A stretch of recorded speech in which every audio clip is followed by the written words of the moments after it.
taste the rasa of everyday, of the ordinary.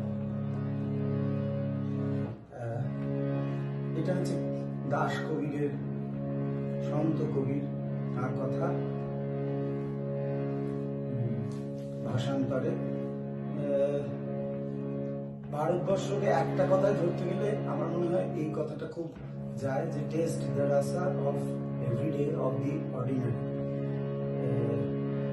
এবং সেখান থেকে একটা নির্বিশেষ বোধ তৈরি হয়, যেখান থেকে একটা বিনয় আসে, নম্রতা আসে, এবং সেটা আসলেই তখন মানে এইটা হয়।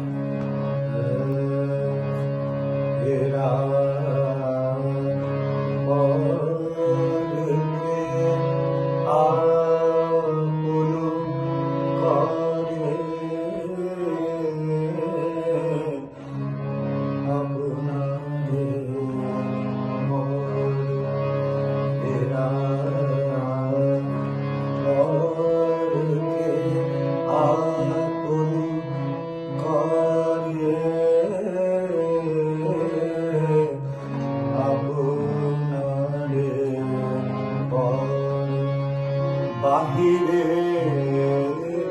বাঁশির রবে, বাহিরে বাঁশির রবে, ছেড়ে যায় ঘর আপন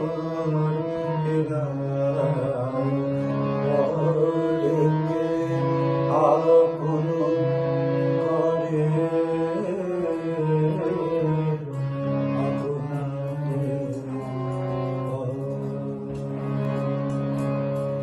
আমরা ভোলা খেয়াল খোলা, ভেদ রাখি না আত্মপর, তাই বলো কি ভাবছো বোকা সওদাগর।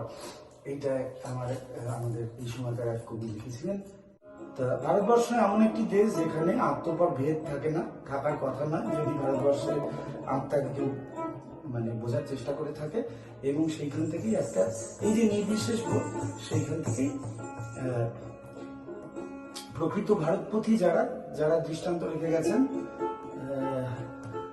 যারা আমাদের আপনজন, তারা তো আর নেই, তো তাদের ঠাকুর কথামৃতের ঠাকুর বলেছিলেন যে কলিতে হচ্ছে নাম সাধনা, তাদের স্মরণ মনন করছি আজকে দাঁড়িয়ে, আমরা আজকে বসে দাঁড়িয়ে নয়, বসে যাওয়াটা খুব জরুরি।